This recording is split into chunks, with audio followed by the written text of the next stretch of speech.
Really quick, if you haven't seen my most recent episode on Zealot's Sanity Flare, make sure you check out this episode at some point because this commander is insane in both name and ability. But don't leave this episode just yet because on this episode I'm going to be talking about a brand new card and, well, I'm going to urge you, do not make this mistake with this new card. So to find out what this card is and what the mistake is, well, let's jump into it. So, Green Slime is a brand new card from one of the Commander Precons. It is a 2/2 ooze that costs 2 and a green, and it has Flash. Now, on top of that, you can actually foretell it for just a green mana, which is fantastic, and it says, when it enters the battlefield, counter target activated or triggered ability from an artifact or enchantment source. If a permanent's ability is countered this way, destroy that permanent. So this is actually a pretty unique effect, one that I'm not sure if we've actually seen anything exactly like this, but yeah. I think this card has a good amount of potential, especially in certain metas, and also on top of that again, it has the potential to be a card where, well, mistakes can be made. Because although it doesn't say it on the card, and, you know, because it's kind of like an inherent rule in Magic, this cannot counter abilities from artifacts or enchantments that are mana abilities. And the reason for that is, well, mana abilities, again, whether they're from, a land or, an artifact like a mana rock or a mana dork, those don't go on the stack. And just to clarify, a mana ability is either A, an activated ability without a target that could put mana into a player's mana pool when it resolves, or B, a triggered ability without a target that triggers from a mana ability and can produce additional mana. So if something doesn't go on the stack, well, you can't respond to it, and therefore you can't counter it. Which then means, of course, that if you can't counter it, you also can't destroy something just because it is, activating a mana ability. Even again, if that is an artifact or enchantment, it does not matter. Now, that aside, obviously this can get rid of a lot of things, just not, those things that are specifically mana abilities. Green Slime can still lead to some big swingy plays for you though, where an opponent thinks they're either getting, an activated or triggered ability from one of their, very powerful artifacts or enchantments in play, and instead you're like, no, you see this little foretell card I have right here? Well, I'm just gonna pay a single green mana. I'm gonna get out my Green Slime. That's going to be countered so you don't actually get that trigger, and then since that was countered, well, let's just destroy that. So of course this can be a fantastic surprise, well, for you, not really for your opponents, but for you. There aren't too many ways out there to actually counter abilities, and to my knowledge, and please correct me below in the comments if I'm wrong on this, I don't believe there's a way to just counter an ability and then also to destroy whatever, had that ability come to be. But again, I could very well be wrong on that, so please let me know in the comments below. But again, if you take only one thing from this episode, do not try to destroy a Soul Ring with your Green Slime. It will not work. And again, when I say Soul Ring, I'm basically saying, any mana rock, essentially, that is just tapping for that mana ability, or, any artifact land that is tapping for a mana ability, or again, an enchantment that is making mana. Anything that is mana ability driven, do not try to counter it with Green Slime, because it will fail. You cannot respond to that. And then you'll just kind of waste, your Green Slime trigger for nothing. There are plenty of other ways to destroy Soul Ring, but Green Slime is not one of them. That being said, again, there are some somewhat similar cards to Green Slime like I mentioned earlier, but most of these just focus on countering abilities like, Stifle, Tail's End, and Disallow. Each of them can counter an activated or triggered ability. Tail's End could also, counter a legendary spell, and Disallow could also just counter, any spell. That's why they each cost, a different amount of mana. Regardless, although these can counter abilities, they're not going to actually destroy, that artifact or enchantment that has that triggered ability or that activated ability. Now, that being said, obviously these are, more flexible in some ways, and they can counter, any activated or triggered ability, or again, Tail's End and Disallow can actually counter spells, but still. Green Slime can be a great way to kind of surprise, just, stop something from happening and also get rid of that permanent. So then obviously you're not going to run into that same issue where that activated or triggered ability is, bothering you again. Or at least I should say again for the most part.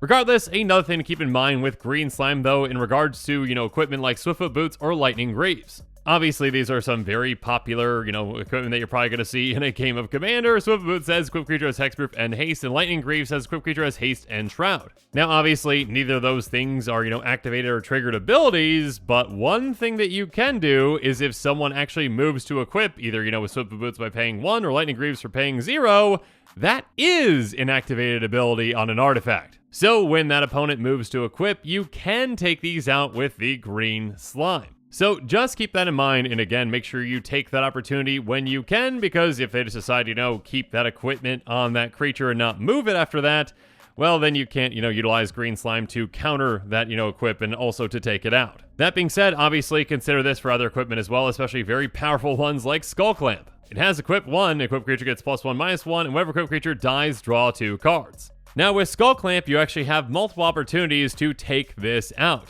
If that player moves to equip, sure, you can take it out then, but also that whenever equipped creature dies, draw 2 cards is a triggered ability. And of course, generally with Skull Clamp, they're going to, attach this probably to a token that is known as like a 1/1, so it just gets taken out right away because its toughness becomes 0. So, maybe wait until they actually, attach it to that token, and then they say, okay, I'm going to go draw 2 cards, and then you say, nope, I'm going to counter that triggered ability right there, and take out your Skull Clamp at the same time. So you just lost your token for nothing. So definitely just kind of keep in mind all these interactions and all these different ways on when certain things are going to trigger, or when certain things might be activated, etc., etc., etc. And of course, there are some very powerful activations out there. I mean, let's just talk about Isochron Scepter to start. It has Imprint. When it enters the battlefield, you may exile an instant card with converted mana cost 2 or less from your hand. Then by paying 2, you can tap and copy the exiled card. If you do, you may cast the copy without paying its mana cost. So this famously combos, it can very easily go infinite with Dramatic Reversal. So sure, when your opponent, gets set up with this, they think they're about to win, and they pay that 2 to tap in, copy Dramatic Reversal, and you're like, no, let's counter that activated ability, and then your Isochron Scepter goes bye-bye. Thank you. A really funny one, though, can come with Aetherflux Reservoir, which is an artifact for 4 that says whenever you cast a spell, you gain life for each spell you've cast this turn. And of course, pay 50 life, Aetherflux Reservoir deals 50 damage to our creature or player. Now, keep in mind that every scenario with this card is probably not going to go the way that you plan with your green slime counter, but of course, a very funny scenario can happen where that opponent maybe has, like 90 life or so, and they're like, oh, all right, I'm going to take you out by, paying 50 life and pinging you for 50, and then you put your green slime out, and you're like, oh, let's counter that, so that damage is going to hit me, and, yeah, let's just get rid of your Aetherflux then too. So that player then just paid 50 life to lose their card. So that's fun. Now, obviously, keep in mind if this player, say, has 500 life, that's probably not going to work nearly as well because they've been like, okay, I pay 50 life to hit you for 50.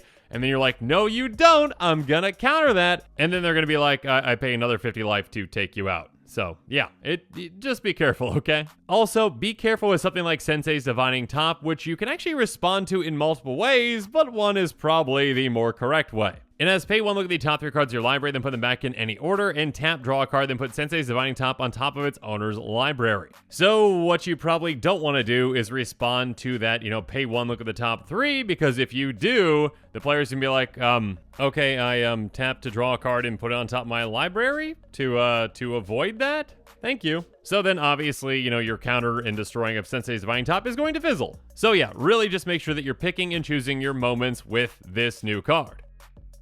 And obviously, those moments can be great, especially with enchantments as well, with cards like Guardian Project, Rhystic Study, and Smothering Tithe. Guardian Project is an incredible draw engine that says whenever a non-token creature enters battlefield under your control, if it doesn't have the same name as another creature you control or a creature card in your graveyard, draw a card. Or in Commander, hey, a non-token creature entered, draw a card. So that player might think they're getting their card draw and, getting to keep Guardian Project in play, but of course with your slime, neither of those are true. And who doesn't want to get rid of Rhystic Study? Come on, it's an enchantment for 2 and a blue. It says whenever an opponent casts a spell, you may draw a card unless that player pays 1. So when they ask you if you're going to pay the 1, you say, no, let's just counter that and get rid of your Rhystic Study. Or how about with Smothering Tithe, an enchantment that costs 3 and a white, and it says whenever an opponent draws a card, that player may pay 2. If the player doesn't, you create a treasure token. So when then that player just asks you, hey, are you going to pay the 2? You say, no, you're just not going to get that treasure, and this is going to go bye-bye. Thank you, green slime. So yeah, obviously there are plenty of powerful targets for your green slime, and again, depending on your meta, you might have even better targets than others.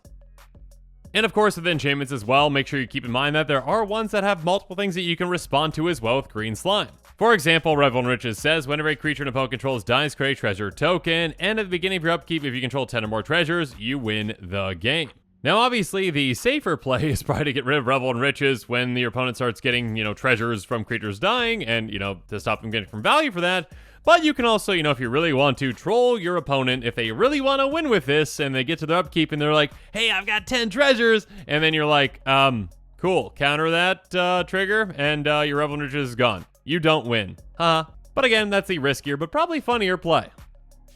One last thing I do want to mention is that you do get another benefit that just kind of is inherent with foretell cards, is that it's just something that's just out there and your opponents have no idea what it is, and also if you're playing in blue, they're probably going to assume it saw it coming. Which, of course, is basically like a will bender kind of for foretell-ish. Anyways, that says counter target spell. So again, if your opponent is assuming that your foretell card, which is green slime, is something else like this, they might make plenty of misplays, and they might do some things that they wouldn't have done because they're trying to play around your card that is actually something else. When, surprise, it's actually green slime, and let's get rid of that Isochron Scepter, thank you.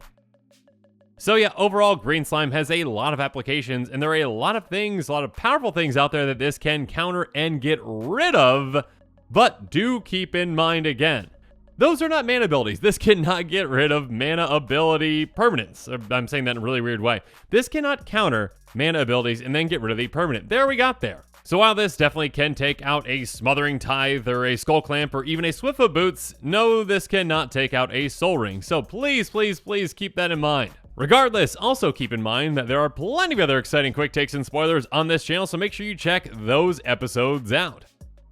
And with that, the show is coming to a close, so it's my turn to hear from you. So the comments below, let me know your thoughts on this episode are, and as always, thanks again and have a good one. This show and episodes like this one are possible thanks to viewers like you. If you're looking for an easy way to help support this show, make sure that you like, share, and subscribe. Also, hit that bell notification icon so you don't miss any new episodes. You can also go check out our playmats and other merchandise at thecommandersquarters.com. We also have a ton of brand new t-shirt designs in stock, so make sure you check out those as well. Another easy way to support this show is with our TCG Player affiliate links. So whether you're buying a deck or individual cards, you can use this general link right here or one in the description. And the final way that you can support this show is by supporting us directly by becoming a patron. There are many benefits to being a patron, and I truly couldn't do this without all of their support.